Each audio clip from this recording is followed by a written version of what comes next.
Welcome to the Non-Anxious Leader, Family Systems Basics. This is part one of a two-part session on the idea of family.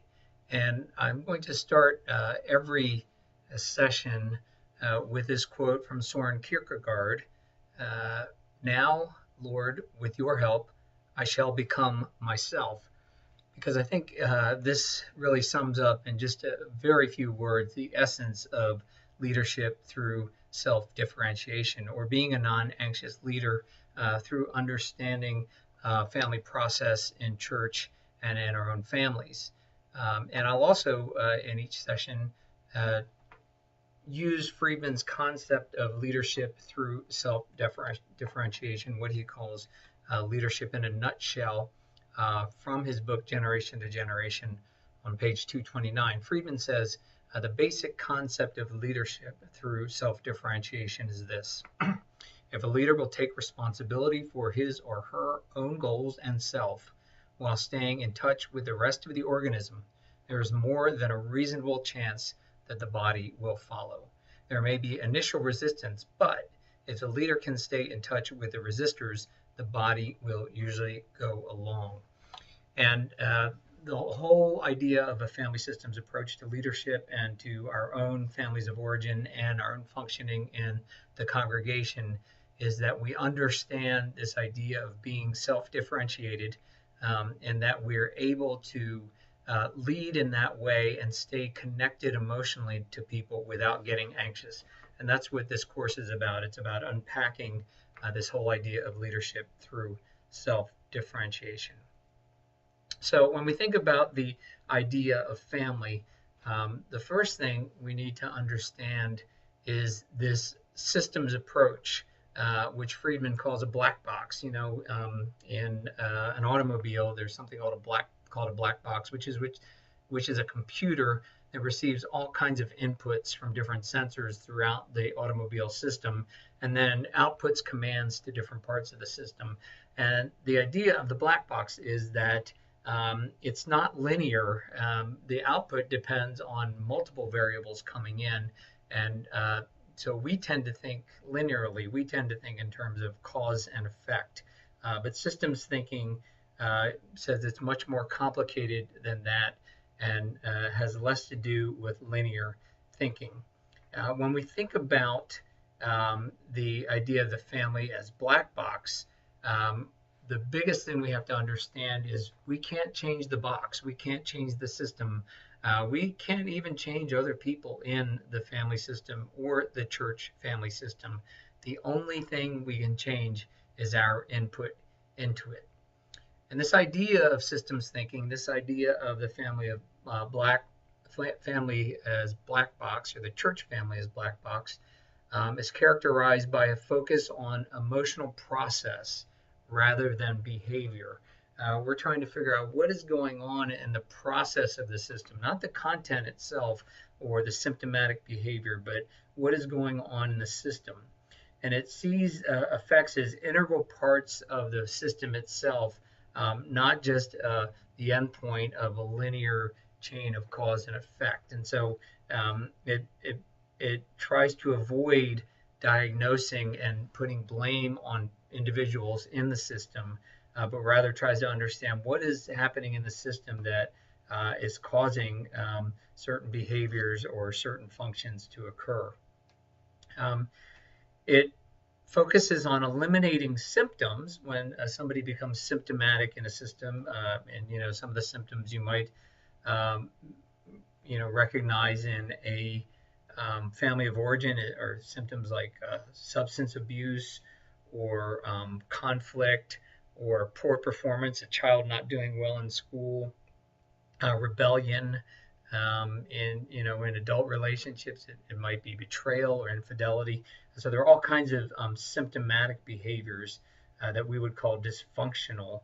And the idea is not to try to address those symptoms directly, but to modify the structure, to look at the structure and see how changing inputs into that system might actually eliminate the symptoms. And then finally, predicting how a given part of the system might function not by analyzing the individual herself or himself, but by observing the position in the system.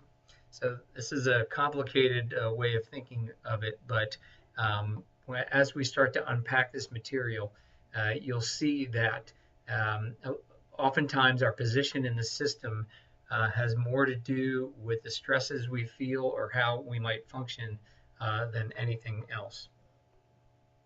There are five basic concepts when we talk about the idea of family: the identified patient, the concept of homeostasis or balance, also known as equilibrium, differentiation of self, which is probably the key understanding, the idea of extended family field, and an understanding of the concept of emotional triangles, which is a big one, not just in families, but especially in churches. And in this particular session, we're going to cover the first two.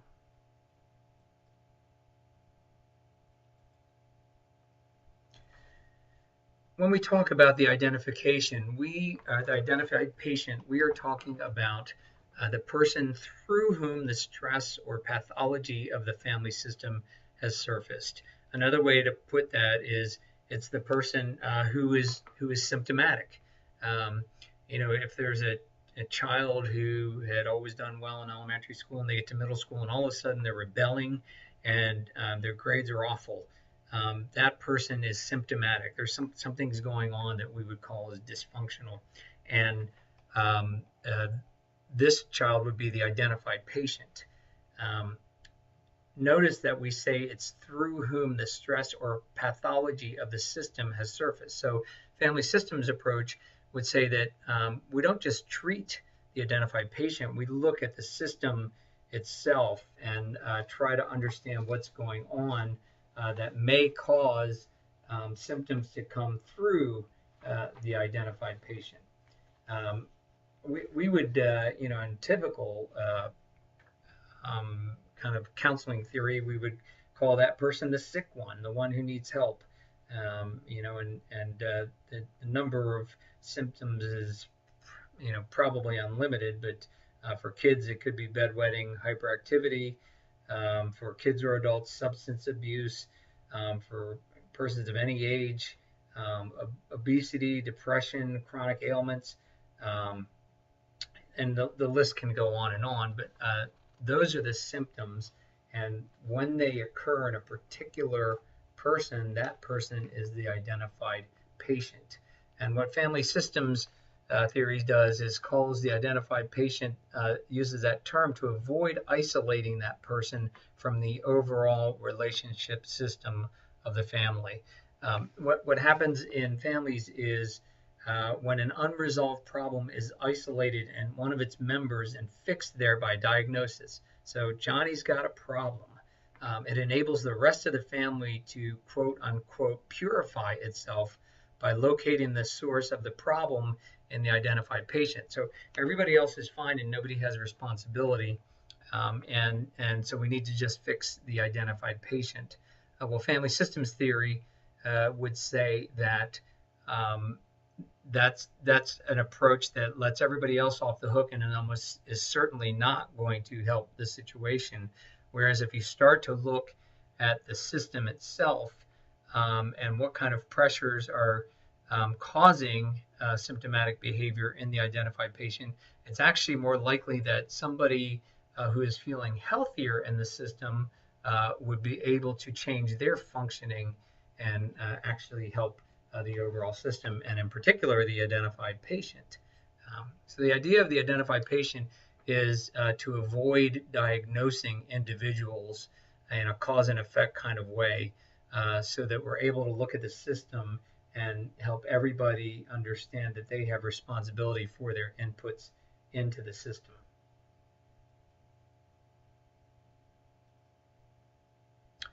The second concept we're looking at in this session is the idea of homeostasis, also known as equilibrium or balance. And homeostasis is almost a universal principle. It's the tendency of anything to want to preserve its status quo. And in family systems, it's the tendency of a set of relationships to strive continually and in self-corrective ways to preserve the organizing principles of their existence. So what happens in homeostasis is that when things start to change in a system, when somebody starts to change their functioning, whether for better or for worse, if they are changing their inputs into the system, the family system will push back to try to put them back into place, to try to preserve the original order of the system. And what that means is that when somebody is changing how they function, in particular when they are trying to function in more healthy ways, the system doesn't like it. The system wants them to not get healthy and tries to work in ways that we might call sabotage to put them back in their place. Ironically, it's the same qualities of stability that we value in families in the first place that also hinder change, that promote this homeostasis, so that when people are changing their inputs into the system, there is a pushback to try to prevent that from happening. It's helpful to understand in family systems two types of interdependency, series and parallel. So this diagram here is the diagram of a series system. If you know anything about electricity or plumbing, this would be, when everything is in a line and everything has to go through everything else to get from point A to point B. Those are things lined up in series. And then the second diagram helps us to understand a parallel system. And most families are organized more in a series way. And what that means is emotionally, when there's some kind of upset, it tends to affect everybody else in the system.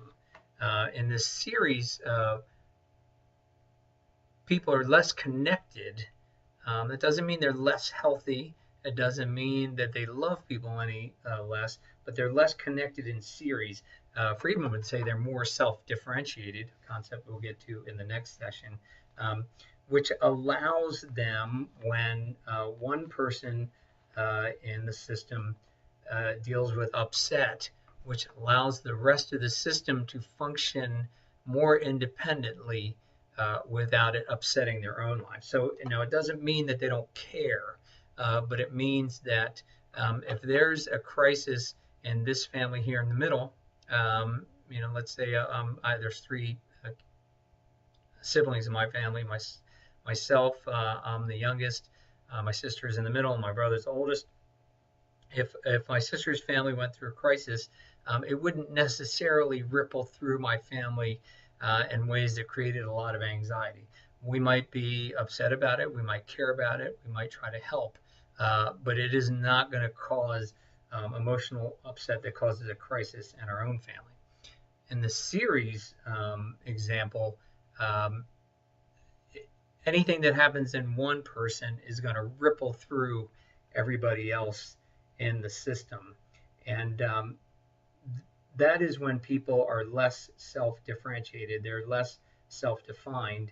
And what that means is that systems are less able to handle crises. They're less able to handle emotional shocks.